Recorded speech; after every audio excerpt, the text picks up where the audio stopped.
मंच के जितने भी पदाधिकारी हैं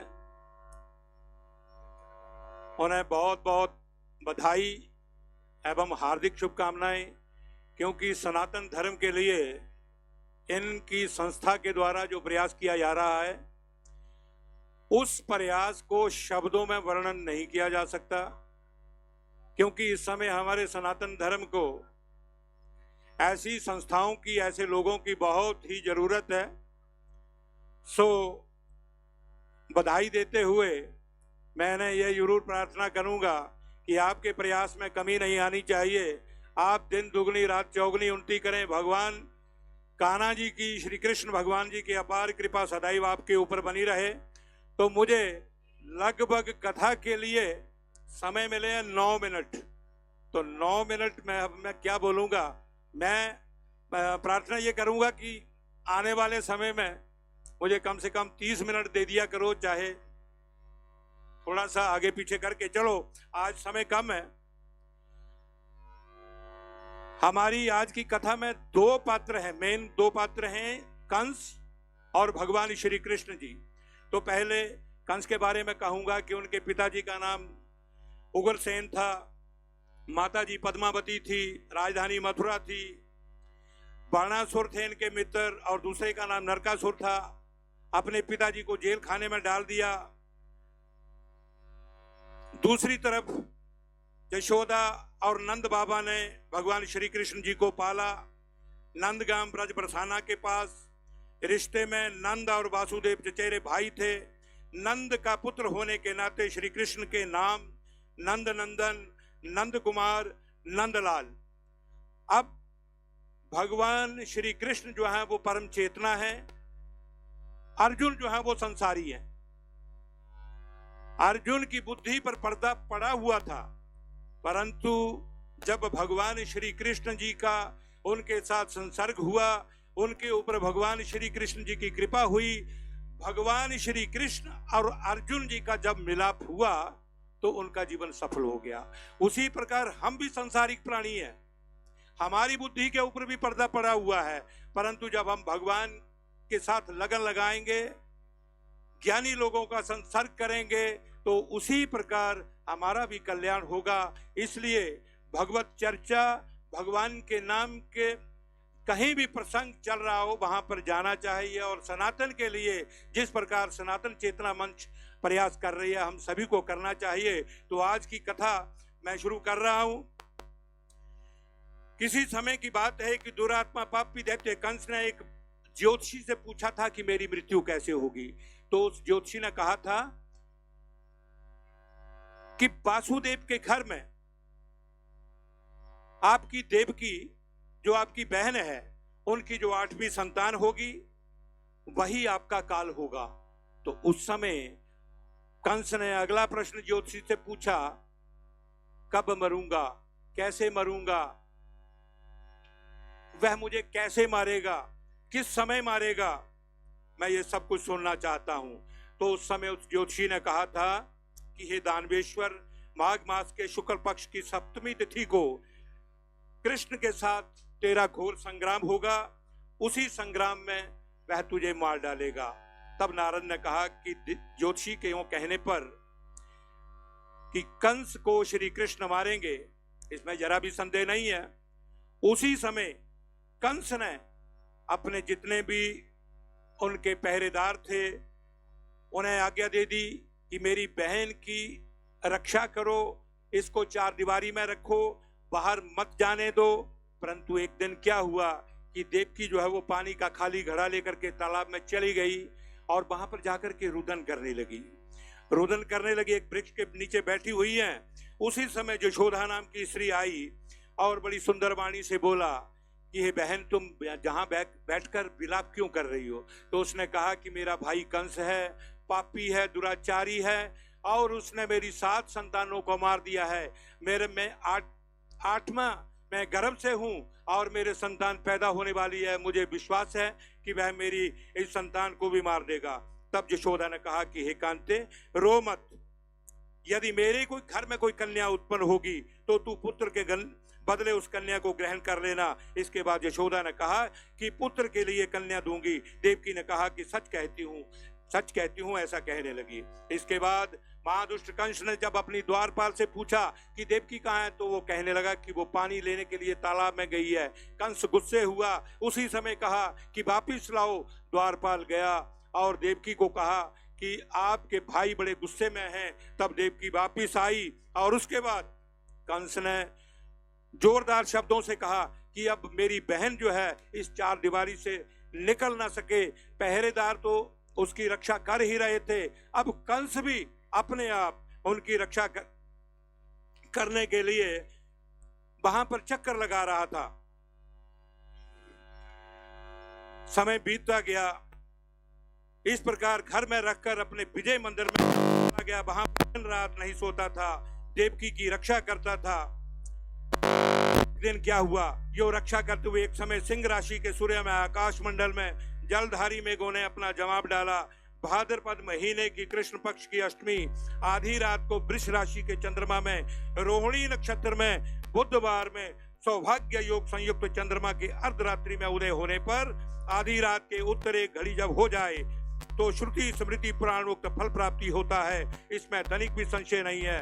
हे इंद्र, ऐसे विजय नामक शुभ मुहूर्त में श्री कृष्ण का जन्म हुआ और श्री कृष्ण के प्रताप से उसी क्षण दरवाजे जो है वो खुले गए। बोलो श्री बांके बिहारी लाल की। उधर दरवाजे खुल गए और जितने भी द्वारपाल थे, नौकर चाकर थे, देवकी की रक्षा करने वाले थे, सारे के सारे सो गए, मूर्छित हो गए। उस समय देवकी ने अपने पति वसुदेव जी से कहा कि अब जल्दी करो, इस बेटे को उठाओ और इस पुत्र को लेकर गोकुल में जाओ, वहां पर इस पुत्र को नंद गोप के रमणीय घर में यशोदा दी को दे देना। इसके बाद देवकी के पति ने जतन से पुत्र को लेकर यमुना वाले बहुत सारे जल मार्ग में जाते हुए, उस समय पानी बहुत था, तो वसुदेव ने सोचा कि आज तो मौत निश्चित है, परंतु यमुना नदी भगवान श्री कृष्ण के चरण लटके हुए थे, उन्हें प्रणाम करने के बाद एकदम शांत हो गई और पुत्र का भी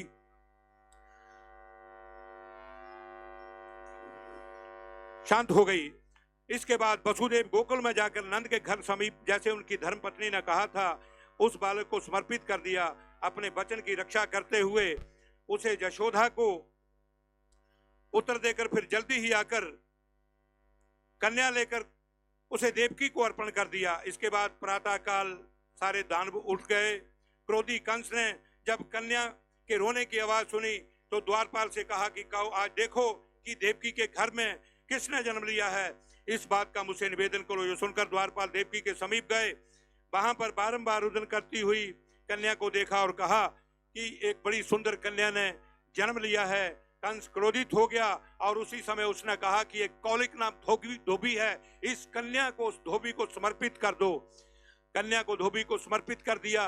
कन्या के उस धोबी ने चरण पकड़े और एक शिला के ऊपर पटकना ही चाहता था और उसी समय उस धोबी की भुजाओं को उखाड़कर कन्या आकाश में चली गई और उसने कहा कि कृष्ण रूपी विष्णु ने अवतार ले लिया है, इसमें संदेह नहीं है। नंद गोप के घर तेरे को मारने वाला पैदा हो गया है, उसी के हाथों तेरा मरण होगा। मैं तो वैष्णवी हूँ और जगत गुरु भगवान विष्णु की माया हूँ। यूं कहकर वह स्वर्ग को चली गई। कंस ने वाणी सुनी। उसके बाद उसने एक स्त्री को स्तनपान करवाने के लिए भेजा। भगवान श्री कृष्ण ने दूध पीते हुए ही उसके प्राणों को सोखना चाहा। चली गई। भागकर कहा कंस को कि वह एक साधारण मनुष्य नहीं है, भगवान हैं, आपको उनकी शरण लेनी चाहिए। इसके बाद दुरात्मा कंस ने एक ब्राह्मण को भेजा तो उस समय देवकी ने कहा कि मैं पानी लेने के लिए जा रही हूँ, मेरे को रक्षा करना।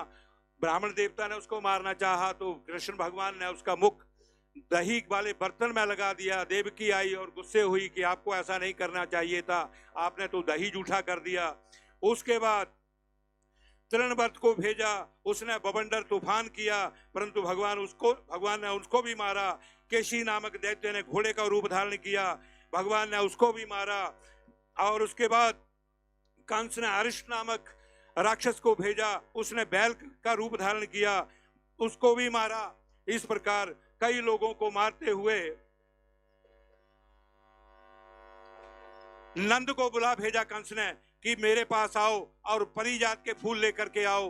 परिजात का फूल जब नंद घर में गया, देवकी को बताया तो श्री कृष्ण ने सुन लिया। श्री कृष्ण ने उसी समय पारिजात का फूल लेने के लिए यमुना में छलांग लगा दी। वहां पर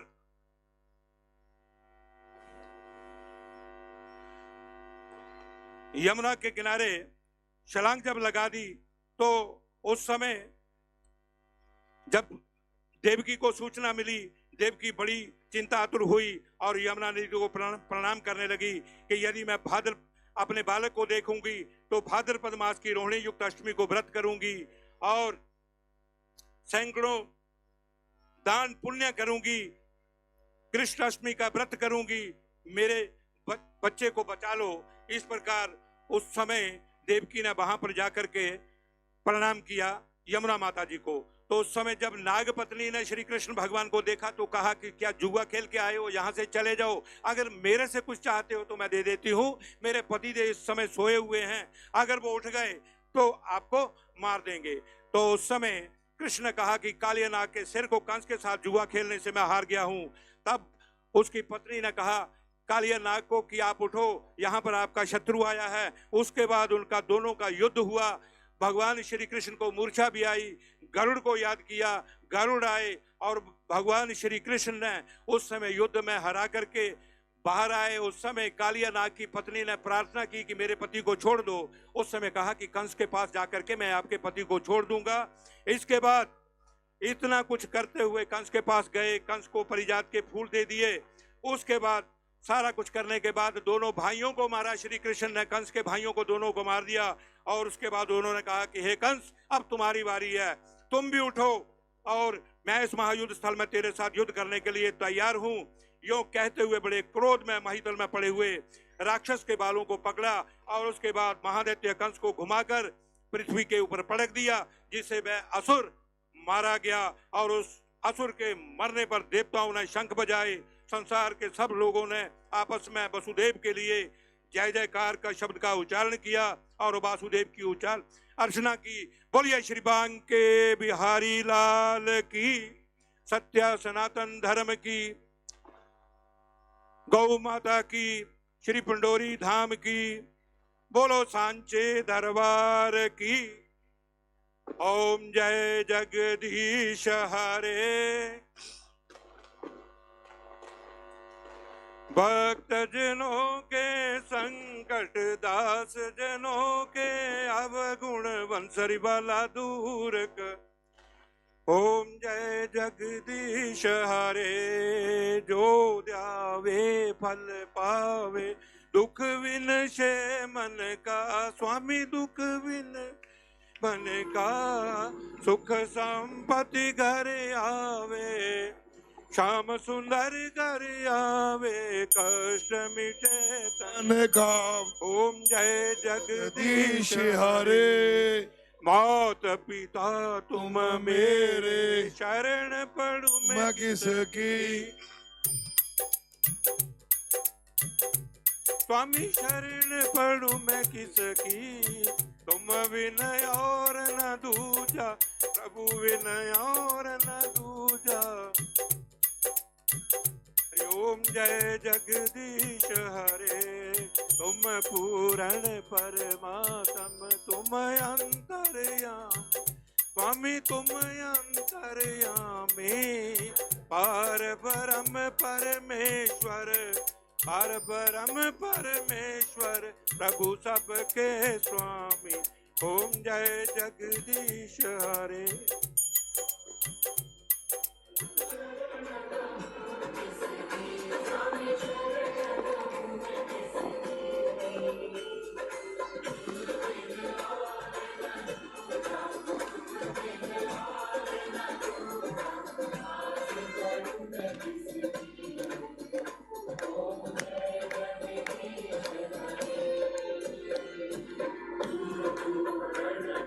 Swami